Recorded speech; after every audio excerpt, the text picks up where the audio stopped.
the person, how to be the human that our dog needs us to be. When we start traveling down that road, things start to change and we start to feel better, enjoy life more.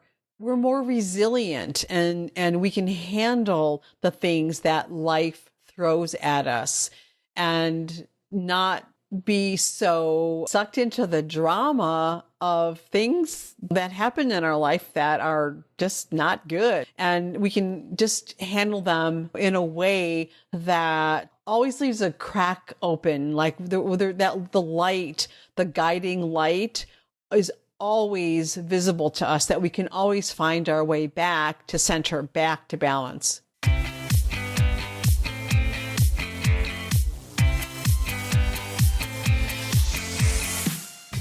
Hi, I'm Kathy Kawalec, and I believe that our dogs connect us to the heart and soul of what really matters in life. So hang out, and we'll take a deep dive into the human-dog connection and explore strategies that will inspire you to create legendary, enlightened partnership with your dog. This is the Enlightened by Dogs podcast.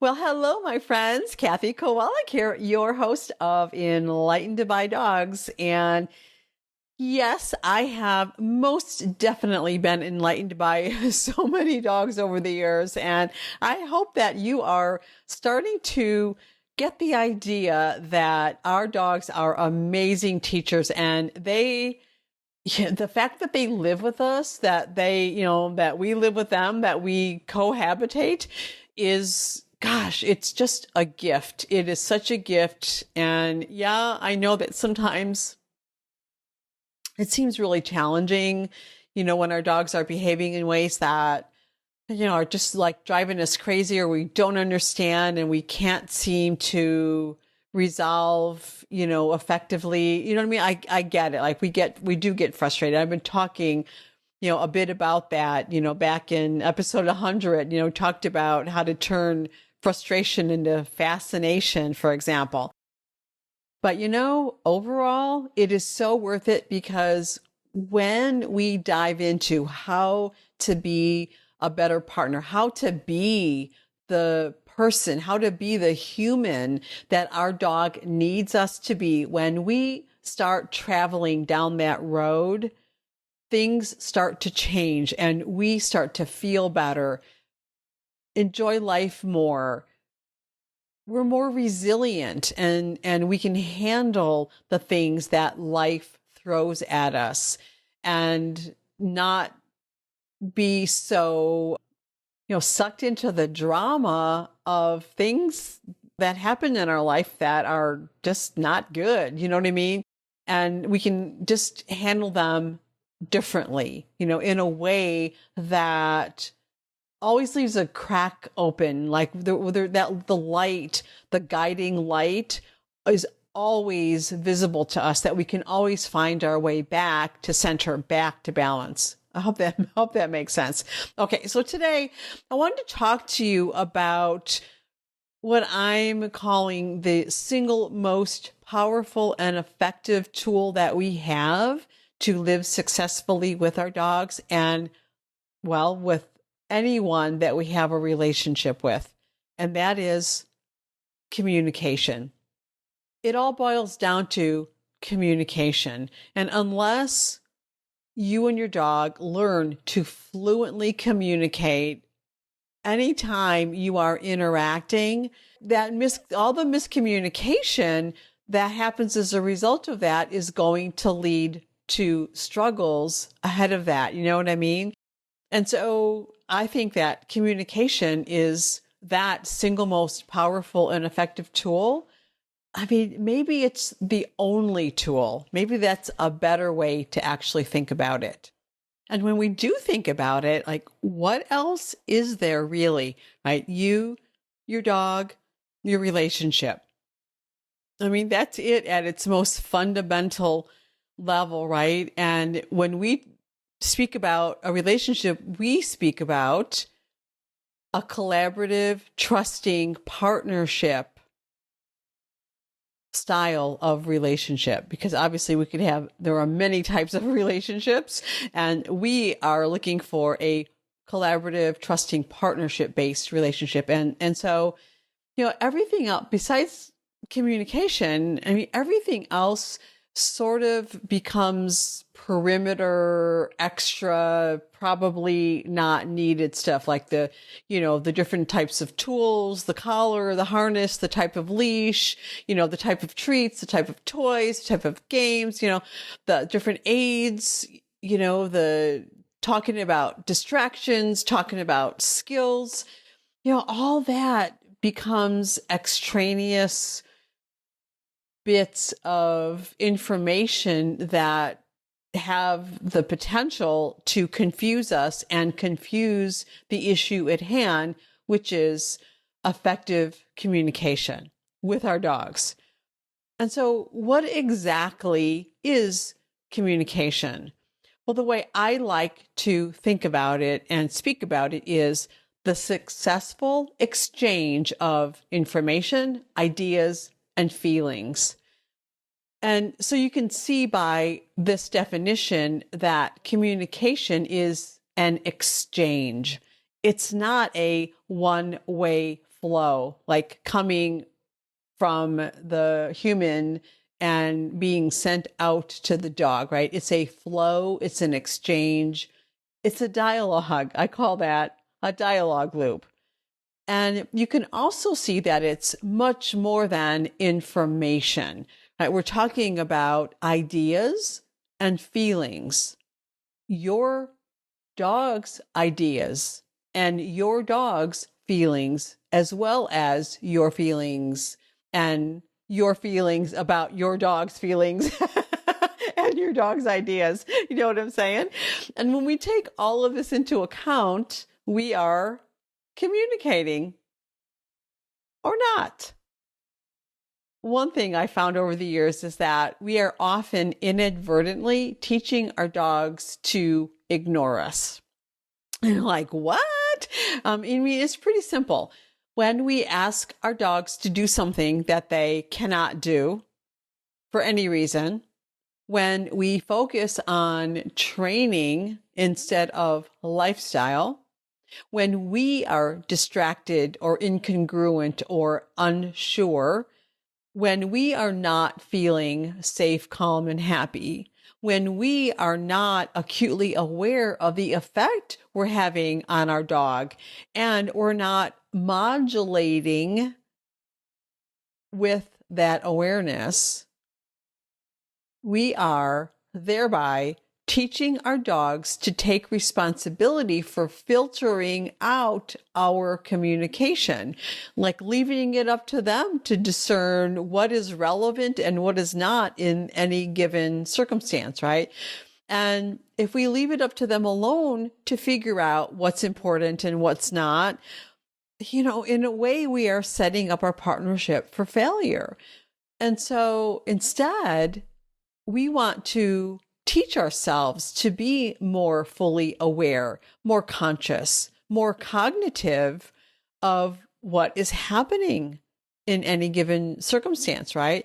And if you consciously communicate with your dog whenever you are interacting, your dog, you are in opposition to the first thing that happens, you're actually teaching your dog to be attentive and responsive to you. You know what I mean?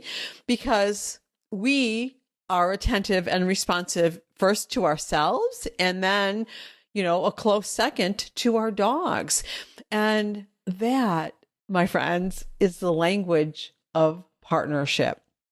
And that leads to the circle of understanding and cooperation. And this is where we want to be, right? This circle is sort of like a container of connection and understanding and cooperation. And as we learn to deepen our communication skills, we remember that, our dogs are dogs. Our dogs are naturally keen observers. I mean, they're hunters, by nature, right? And their skills of observation are like off the charts. I mean, humans can be as well when we live in a more natural environment, but there's a lot of things that have just become dulled because we don't need, those skills don't need to stay relevant. Now, certainly that's the case for our dogs on some levels as well. But yet our dogs retain their animal instincts in other words, their keen skills of observation are still intact relative to ours, right? And yet we can step back into that. Some of the important ways that we animals, us and our dogs, communicate are through, our senses, what our dogs see, hear, smell. We can be particularly interested in what our dogs see and hear because we do want our dogs to keep us in their sights. And I talked about that in, I think it was episode 101, perhaps, when I was talking about playing the hide and seek game. And we want our dogs to keep us in their sights. And we can also use sounds to have a specific effect, especially while we are in the process of learning how to be partners with our dogs, right? And so, for example, high-pitched, repetitive sounds inspire action. Slow, low, soothing sounds are more calming. A key point to remember is that human English is not a native language to our dog, right? And so the verbal cues, if we use them, should be taught last, and they should be taught as a verb. And you hear me talk about that. I mean, that's when we move into, training specific cued behaviors, we always want to teach that cue as a verb. And, that's beyond the scope of today's podcast, but just throwing that in there as an aside. Okay. Movement. Dogs are very, very attentive to movement. And so we could use that in our interactions, when needed, as needed, especially just to be aware. For example, moving away from a dog quickly grabs their attention because their dogs are very focused on movement, right?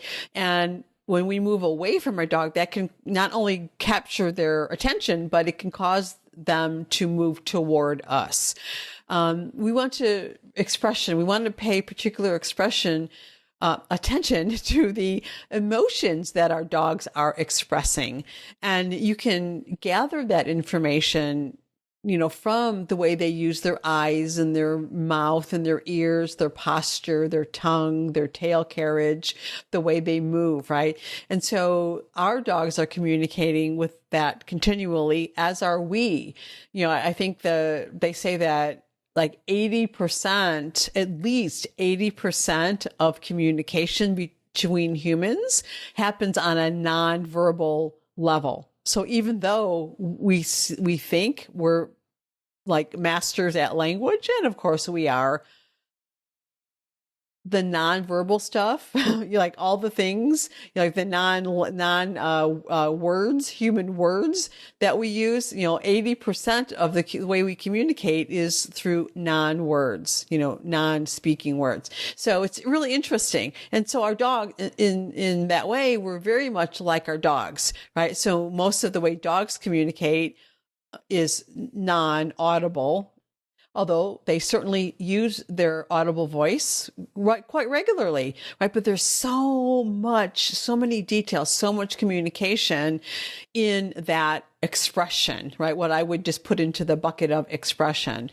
Now, here's a really important piece, and that is intention. When we pay attention to how we are using our intention and what intention our dogs have, It's so powerful. It really brings us up to a whole new level of communication. And so intention, the way I think about intention is what's the purpose behind the expression, behind the action, behind what's happening, right? So what's the intention? Now, some things are autonomous, they're non-intentional. They're just automatic responses, like we get startled by something, et cetera. But much of our communication is very intentional, even if it's not conscious, it's subconscious expressions of how we are thinking and feeling in the moment and how we're responding, right? Responding to a circumstance. And so the same sorts of things are happening for both us and our dogs in this flow of communication. And so I think of it as a dialogue loop, right? You hear me talk about that, a dialogue loop. And when we're aware that this is what's happening all the time, we can use that to our advancement of our partnership with our dogs. And that intention of using it in that way is where a deeper level of trust emanates from.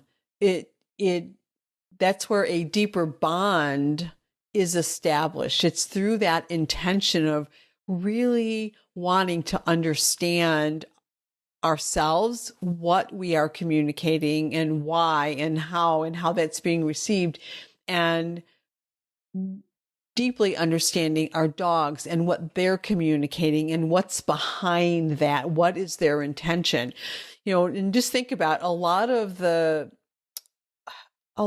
misunderstanding about our dog's behavior comes from this idea that we're not really understanding their intention, or we're misappropriating their intention, so to speak, and so you hear me talk about this concept of, our reactive, distracted, unruly dogs are not giving us a hard time. They're having a hard time.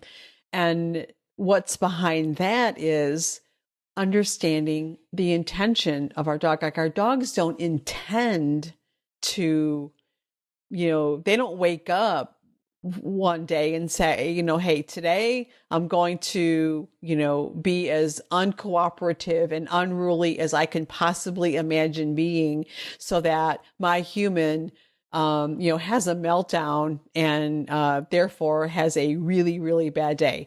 Like, dogs don't wake up thinking that way. Neither do humans in most cases, you know what I mean? And so when we unpack that idea and we get down to what's underneath that behavior. So we're starting with the baseline of behavior is communication. And then we go underneath that and we start to unpack it a little bit more. And we get to this idea of,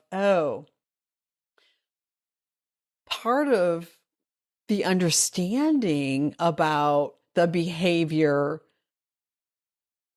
and the communication behind the behavior is what's behind the communication.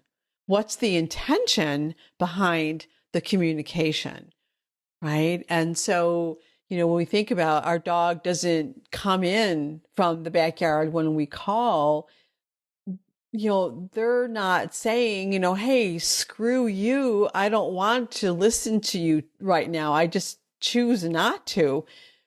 It's not, their intention is not that they want to make us feel bad or make us feel unwanted and unloved. You know what I mean? The intention is to communicate, like, I'm involved in something right now. I'm busy. I'm wrapped up in something, and I can't quite get to the place where I can be responsive to you in the moment. The same way the same way I would be right in this very moment, the same way, like if one of my dogs started bopping his nose or her nose on my leg in this very moment while I'm recording this podcast, I'm not going to be responsive. My dog is saying, hello, hello, hey, mom, right? The same way I might open the door and say, hey, Katie, right? And if she's not responding, it's because she's doing her version of something important, recording a podcast, you know what I mean? The same way you know what I mean? And so what's the intention? So if I were to not respond to my dog right now while my dog is poking my leg while I'm recording this podcast, my intention is not to say, hey, I'm ignoring you. You don't mean anything to me. You're not important to me. I don't care about you. I don't love you. I'm not responsive to you. Like, that's not my intention at all. Not by a million miles, right? My intention is to be attentive and responsive and respectful and honoring my dog while I'm attentive and responsive and honoring and respectful to myself.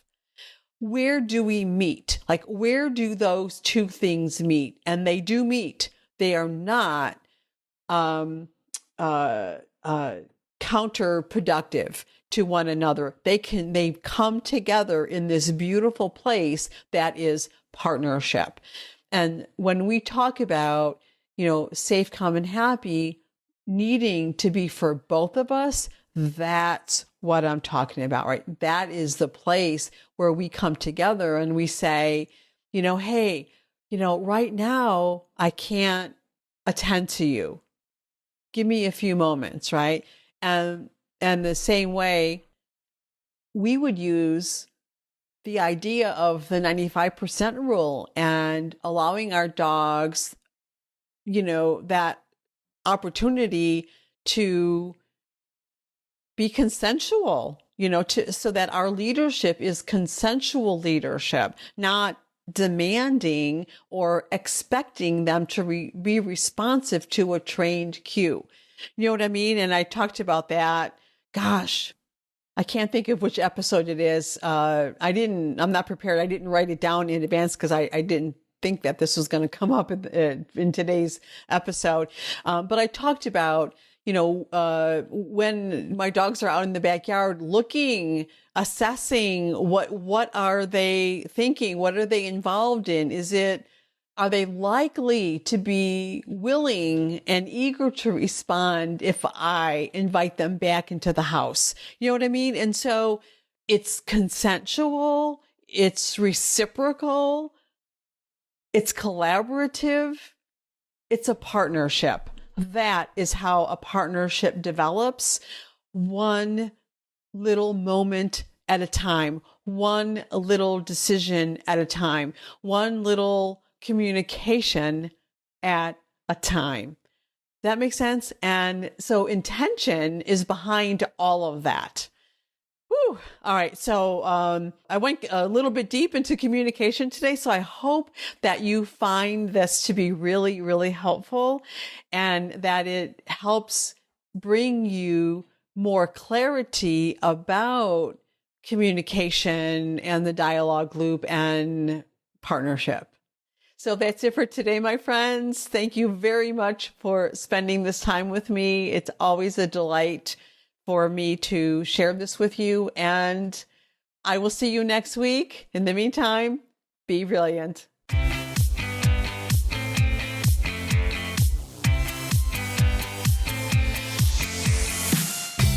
Thanks so much for listening. And hey, if you would like to work with me so that I can help you discover the missing pieces you need so that you and your dog can finally be happy and enjoy life together, then head on over to dancingheartsdogacademy.com and request your invitation to join us in the Brilliant Partners Academy when the doors open for the next enrollment. See you next time, and remember, a brilliant partnership with your dog makes your whole life brilliant.